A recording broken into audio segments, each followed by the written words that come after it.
12वीला नापास झालो. त्याचं कारण मी नापास झालो. वडिलांनाही आश्चर्य आलं. ते झालं असं.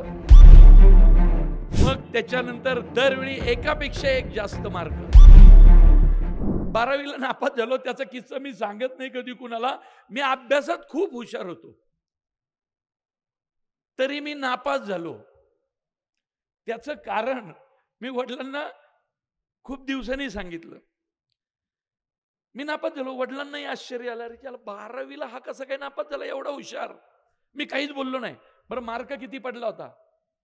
0. ते झालं असं, मी क्रिकेटचा खूप वेडा आहे, क्रिकेट.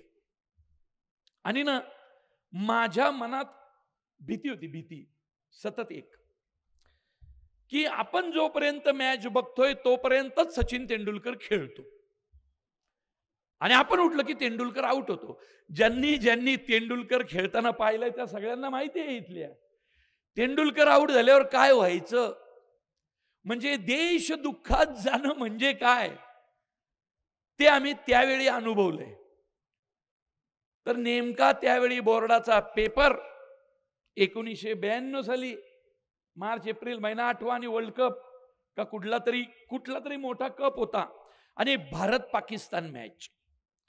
त्यावेळी मॅच ना सकाळी सुरू व्हायच्या, कारण त्या लांब होत्या, कुठंतरी वेस्ट इंडिज का कुठंतरी पहाटे सुरू व्हायच्या. सकाळीच बसलो. वेस्ट इंडिजची पाकिस्तानची बॅटिंग झाली. त्यांनी काहीतरी 260 का 65 रन केले होते. बरं तेव्हा 260 म्हणजे खूप वाटायच्या, आता तर 20 ओव्हरमध्ये पण करतात. आणि म्हटलं आता आपला गेला नंबर, आता तेंडुलकर खेळला तरच, नाहीतर काय आपलं खरं नाही. आणि ती मॅच म्हणजे त्या मॅच मध्ये जावेद मियादादने उड्या मारल्या होत्या, आठवतं का, किरण मोरेला वेडावून दाखवत.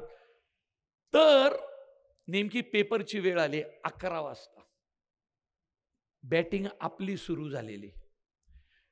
तेंडुलकर सेहवाग हात फिरवत नाही, सेहवाग पण नव्हता तेव्हा, तेंडुलकर आणि कोण, नवज्योत सिंग सिद्धू बॅट फिरवत आले. परत पोटात दडपण, आता कसं होणार, कारण पेपरला तर गेलं पाहिजे.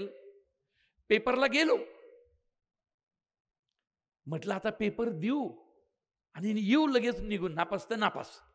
घरच्यांना सांगू मला खूप अवघड गेला, मला काही लिहिताच आलं नाही. मी गेलो बसलो, पण मला काय माहिती की अर्धा तास झाल्याशिवाय सोडत नाहीत बोर्डाच्या पेपरला. मी अर्धा तास कसा बसा काहीतरी खुडपुड करत बसलो, लगेच पळून आलो. मॅच बघितली, मॅच जिंकली. तेंडुलकरची सेंचुरी आहे त्या मॅचला. खूप आनंदी घरी आलो. नंतर रिझल्ट आला. रिझल्ट काय येणार मला माहिती होतं. आता तुम्हा मुलांना माहित नाही, त्यावेळी पोस्टमन यायचं. पोस्टमनची वाट पाहणं हे आम्हाला काय माहित होतं. रिझल्ट लागला, मी नापास झालो, तेच सांगायला लागलो घरी, छे काय अवघड. आणि मी आधीच बॅटिंग सुरू केली 1 महिना आधीच. दादा मला ना इंग्रजीचा पेपर अवघड गेला हो. ते म्हटलं तुला कसं काय अवघड जाईल, गेला हो, ऐका ना यावेळी गेला, काहीतरी ना डेंजरच आला होता यावेळी पेपर. महिनाभर मी तेच सांगत होतो. सगळं झालं, पेपर आला, रिझल्ट आला, नापास. म्हटलं पण दादा डोंट वरी, 6 महिन्यांनी परीक्षा देतो आणि मी उत्तम मार्कांनी पास होतो. वडील काही बोलले नाही. मला म्हटलं ते 0 मार्क कसा पडलाय सांग. आयराव म्हटलं दादा ते कसं माहित नाही, काहीतरी झालं मला, ते काहीतरी झालं हो, ते अवघड झाला. ते म्हटले बघ तुला माझी शपथ आहे, खरं सांग. आता मी जसं म्हटलं, आई वडिलांच्या शिवाय आपल्याला आयुष्य नाही, आई बापापेक्षा मोठी माणसं नाहीत. मी माझ्या वडिलांना स्पष्ट सांगितलं मी असं केलं होतं. वडील काही नाही बोलले. त्यावेळी त्यांची बजाजला काम करायचे सेकंड शिप होती. वडील गेले. संध्याकाळी वडील आले, काय मी झोपलो होतो. सकाळी वडील उठले, उठूनच बसले होते, माझी वाट बघतच होते. मी उठलो. वडील म्हटले नन्या जरा समोर बस. म्हटले तू तुझ्या मनासारखं केलंस, तुला वाटलं म्हणून तू मॅच पाहिली क्रिकेटची, तेंडुलकरची सेंचुरी पाहिलीस, आता मला वाटतं ते मी करणार. आईला म्हटलं काय करतायत. म्हटलं म्हणजे हे बघ, आता जोपर्यंत तू ऑक्टोबरला पेपर देऊन पुन्हा पास होत नाहीस, त्याला आता 6 महिने आहेत.